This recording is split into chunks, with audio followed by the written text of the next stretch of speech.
At the time that this happened, I was a 23-year-old female and a student. I was living alone in a small apartment complex not too far away from my school. I've never liked living alone. I was always afraid of the dark. However, I always felt safe in my little apartment. I only had one way to get in and out, and you needed to unlock 2 doors to get inside. I also used to have a few lights on, even at night, and my laptop was usually playing some movie until I fell asleep. I always locked my door, except for this one time. One weekend, I was out drinking with my friends, and when I was going back home, I ended up sharing a taxi with a random guy that was going to the same area as me. We both jumped out of the taxi outside of my place and talked for a while. He was about the same age as me and said he was also a student. He walked me to my front door and we said goodnight, and I went inside. Some weeks, maybe a month later, I decided to stay home that weekend. I was just watching some series in bed until I fell asleep. Suddenly, I woke up to a voice. I couldn't really hear what the voice was saying, but I could hear it was a man talking. I opened my eyes. The room was dark, but I could see a shadow standing in the doorway to my bedroom. I froze. My adrenaline began to pump. I couldn't scream. I just kept staring at this figure. I thought I must be dreaming. This has to be a nightmare. But I understood quickly my biggest fear had come true. He stopped talking, and I asked quietly, "Who are you?" He took a step closer and whispered, "Don't you remember me?" He was clearly drunk, but I suddenly could see that it was the same guy that I shared a taxi with all those weeks ago. I felt some weird feeling of relief that I recognized him, but at the same time, I was absolutely horrified. My thoughts started spinning. What did he want? Why was he here? I didn't know what to do. There's no place to run or hide, so my first thought was to try to stay calm, and I just asked him quietly, what was he doing here? "I was thinking about you," he said. "I turned off your lights and closed your laptop," as I could see a sly smile sneak across his face. I felt sick at the thought of him walking around my apartment while I was sleeping, but I decided to remain calm. I asked him how he got into my building. He said that he had been ringing my doorbell, but I didn't open. So he tried my neighbor's doorbell, and someone happened to open it for him. He also went into my neighbor's apartment, but realized it wasn't mine. However, when he saw my name on my door, he went in. I think he could see the fear in my eyes, and he suddenly turned around and said, "I think I should go." He stumbled out and I went after him. Right before he left, he said, "You should really lock your door." I shut the door in his face and locked it. I went back to bed and cried. I didn't sleep for the rest of the night. I never called the police, but I told my friends the next day. For the next few months, someone would ring my doorbell every now and then in the middle of the night. I would get an anxiety attack every single time. I never opened up, but I had a feeling it could be him, although I never saw that man again. I'm so relieved that nothing happened that night, and from that day on, I always double or triple check that I've locked my door. I also removed my name from my doorway. That way, if any drunk wanderer comes around, they won't be tempted. I deliver pizza, and I'd been having a really busy night, non-stop back and forth, without any time to even pause and take a leak. I'd been so busy that I wasn't even really thinking about bathroom breaks, but we're also going through a bit of a heat wave in our area, so I'd been drinking copious amounts of water. All of a sudden, as I was driving to this particular delivery, the urge to go hit me. Like, things went from 0 to 60 in an instant. Thankfully, I was close to the customer, so I could get this one over with quickly, or so I thought. I pulled up to the house, and it was in an area that I'd delivered to before, so I could immediately see that something wasn't right. All of the lights in the house were off. There wasn't even the glow of a television. It was extra apparent because the streetlight closest to the door happened to be out of order as well, and on top of it all, the block was dead quiet. I thought that maybe they just liked sitting in the dark, or maybe they were out in the backyard.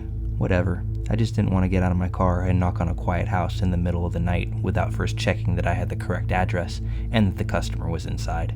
It was scorching hot that night, even after sundown. My car's AC is a joke, and the piping hot pizzas don't help much in that regard either, so I have to try and open the car door as infrequently as possible to keep any cool air inside. I called the number that the customer provided, and the voice on the other end answered with an out-of-breath, "Yeah?" I just tried to keep it clear and concise. "Hey, it's your pizza out front, but there doesn't appear to be anybody home." And the customer replied, still gasping for air, "Yeah, I'm not home." I had to pee so badly by that point that I was much less patient than I'd otherwise be with a customer right out the gate. "Well, then we're going to have to terminate the order, because I've arrived in the stated delivery window and you were supposed to pay in cash, so I don't know what to tell you. Plan ahead next time." I instantly regretted letting my bladder do the talking for me, as the voice on the other end came through more clearly as a young, bubbly, and very distraught girl who couldn't have been older than 20 or 25. "Oh my gosh, I'm so sorry. I was running down the street. I could barely hear you. Sorry, I completely lost track of time at work, but I knew you were coming, and that's why I'm literally running home right now. 5 minutes tops, okay?" I know what it's like to be hungry and to be running late. Plus, to have no car and not live near any restaurants is a trifecta. Plus, when I heard her voice, I began to remember more specifically having delivered to this place a couple of times before, and she'd always been perfectly nice. Now, I felt bad for snapping at her. I tried to walk it back while simultaneously looking out my window for potential spots to pee. "No need to rush. See you when you get here." I hung up while surveilling the street and was starting to think that I was really out of luck. All the other houses had people in them and were close together, so there were no clumps of trees or out-of-the-way patches of land or anything. Of course, I had just tossed my empty water bottle at the last delivery, because I'm an idiot. Finally, I decided it was escalating to the point of an emergency, and the safest bet was to use the bush in front of this woman's home. She wasn't there, the streetlight was out so no one would see me, the people who were home were inside, my car was parked across the street, and we're a small shop who don't wear uniforms, so if someone did spot me, they'd have no way to connect me to my employer. I scurried over to the tallest bush in her front yard. She didn't really have much of a yard, more just a walkway lined with bushes and flowers that ran adjacent to her front door. The biggest cluster of bushes, the only one where I could be sure there would be no visible splatter on the side of the house, was about 4 feet from her door. I looked both ways, unzipped, and let fly. After the initial millisecond of relief, I noticed that the sound was way off, more like landing on something solid than something leafy.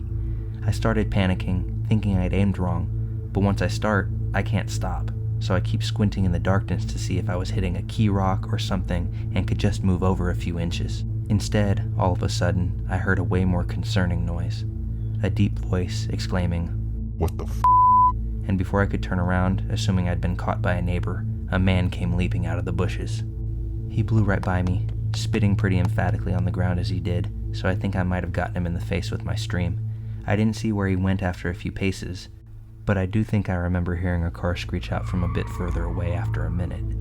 I'd gotten some night vision by that point, so I was able to make out his height, build, and outfit, but only the most general details of each. I was in such shock that I just stood there trying to figure out what had just happened. The reality was so terrifying that my mind refused to accept it and impulsively searched for a reasonable explanation that could make everything okay. Could these bushes lead to some backyard area and just look like they were against the house? Could they have been obscuring an open window? Although my inner voice was desperately screaming that this man was wearing a hoodie in 90-degree weather. That was a bad man, and you're in a bad situation. But the very idea that I was within inches of a guy who would be hiding in the bushes at all, let alone in the front of a woman's house at night, just wasn't something I was ready to grapple with yet. I was coping by not coping. My fight or flight response had totally failed me at this point, because my dumb self did the one absolute thing that I should not have done, and approached the bushes to try and validate this "there must have been a good reason for a man in a hoodie to be behind these bushes in the middle of the night" theory. So I walked over to the side, turned on my phone flashlight, and tried to peer around the line of shrubbery. That's when I saw the bag.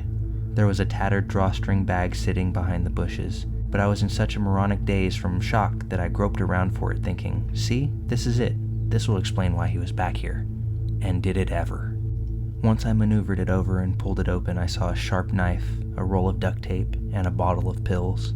The delusions officially broke at that point, and all the adrenaline, endorphins, and self-preservation instinct that had been suppressed kicked in 10 times over. I became whatever the opposite of dazed is, more laser-focused than I've ever been in my life, with one singular goal: get back to my car. I dropped the bag, booked it across the street, got in the car, and slammed the pedal to the floor before the door was even all the way closed. I went as far as I could, as fast as I could, until I hit a red light. Then I pulled off to the side and realized I shouldn't be driving any more than necessary in the condition that I was in. I pulled into a parking lot and took a breath. I was finally calm and coherent enough to formulate a plan of action. My first lucid thought was, who do I call first? The police or the girl whose house that was? I thought I remembered delivering to that house before, but what if I was wrong? What if the girl on the phone was just a decoy to get me there to rob me? Or worse. I called 911, and the operator was very helpful in keeping me calm because I was a complete wreck at this point. He kept assuring me that someone would be there soon. I kept telling them that they had to get there before the girl did, but I was trying to express 3 thoughts all at once and really damaging my own credibility in the meantime. Finally, the operator basically just asked me to stop talking and to stay on the line, but that was when I saw an incoming call from the customer. I couldn't answer it without disrupting my 911 call, so I just ignored it. But then she sent me a text that said, "Hey, I'm here and I don't see you." I told 911 she was there, and they said officers were only minutes away, but who knows how long that meant, especially after I'd given such a scattered account of the events in my panic. I just felt so overwhelmed with guilt, because my rational mind said that the odds of her being a decoy girl for some large scam targeting pizza guys were low, and the odds of her being the intended victim of a predator were high. So I put my 911 call on mute and turned back, heart absolutely pounding out of my chest the entire way there. Then I took 911 off mute and told them I had returned to look for the girl. They weren't happy about that, but I saw her meandering past the parked cars in the street, looking to see if one was mine. I waved her down, flashing my brights. She bounced on over to the window of my car, happy-go-lucky. I figured that was a good sign that she wasn't in on whatever this was, but I was just so scared to be back in that general area and to not know what had happened or what was going to happen. I kept whispering, "Get in, get in," and she was like, "Get it? Huh? Oh, you want me to get the pizza from the back?" I didn't want to make the same mistake with her that I had made with 911, so instead of trying to tell the whole story, I stuck to the more basic facts. There was a man in your bushes, I'm on the phone with the police, I don't know where he is right now, please get in the car so we can lock the doors. I was barely able to even get those words out, and I was shaking like I had had 10 cups of black coffee. I held up my phone with 911 on the call screen to verify it for her. I thought that was why she got in the car with no further explanation, but it turns out that wasn't entirely it. The operator kept checking in, not knowing who the third party that I was talking to was. I reassured them, and we drove, more cautiously this time, to a location that 911 instructed us to wait at to speak with police after they had cleared the area. I didn't actually have to do much after that. The police came pretty soon after. A police car met us. I gave a statement telling them everything I had observed, and she went to go speak to more officers in more detail than they needed from me. It turns out the reason she got right into a strange pizza guy's car without probing any deeper into my story is because she knew who the man was right away from my description. She had an abusive ex-boyfriend who was apparently psychotic enough that he immediately came to mind from hearing, "There's a guy in your bushes." She later called us to thank me and insisted on leaving a huge tip. I wasn't there when the call came in, and the kid who answered didn't know to refuse the money. But the manager already promised the next time we see her, we can load her up with enough one free pie cards to last a lifetime. Easily the scariest thing that has ever happened to me, on the job or off. I don't get the chance to tell the story much because I try to avoid sharing it with anyone who could possibly know the girl or know the event. So for those of you that stuck with me to the very end of that, this is the time that my full bladder saved someone from being kidnapped. A little context. I'm 26 and I'm a lady. I needed gas and it was around 11 p.m. on a Saturday night. I pulled into a busy gas station to fill my tank, except it was completely bare. Not a car in sight. I also live in Alaska and it was very cold this night, maybe -10 Fahrenheit. Tired after work, just wanting to get home. Usually I start my pump and sit in my car due to the freezing cold. But this time I had a weird feeling that I needed to stand by the pump, so I did. I just started pumping my gas when a little golden sedan pulled up right next to me. A guy got out and I was feeling hypervigilant for some reason. He started cleaning his completely clean windows. As he put back the squeegee, he started towards me. I felt like I wanted to run, but I stayed calm and continued pumping. He asked me if I would help him put windshield wiper fluid in his car because he ran out and he doesn't know how to open the hood. I laughed it off and told him I don't know either. He kept getting closer and closer to me while trying to lure me into his car by saying there's something under his seat he can't reach because he's too big. Now I'm 5'2" and petite. This man was large and scruffy, think Alaska wilderness dude. At this point I'm freaking out and hit the call button on the pump. He took a step back and started to get back into his car. As my gas is almost done pumping, I looked inside of his car and I noticed that the insides of the doors had no handles except for the driver's side door, and that freaked me out. I was putting the pump back and opening my door when he appeared right behind me, slammed my door shut, and yelled, "You're coming with me." Obviously I refused, but I was nearly petrified as he slammed me against my own car. I elbowed him as hard as I could, and I started to scream at the top of my lungs. Thank God for the gas attendant with a big-ass gun that night, because if not for him, I don't know where I would have been. The attendant pulled the video and we made a police report. I called immediately after that guy took off, and I never heard anything else about it. I just hope he didn't get some other girl alone. I tell pretty much every woman I encounter at the gas stations now, stay vigilant, keep your head on a swivel, and watch out for that little gold sedan with no door handles.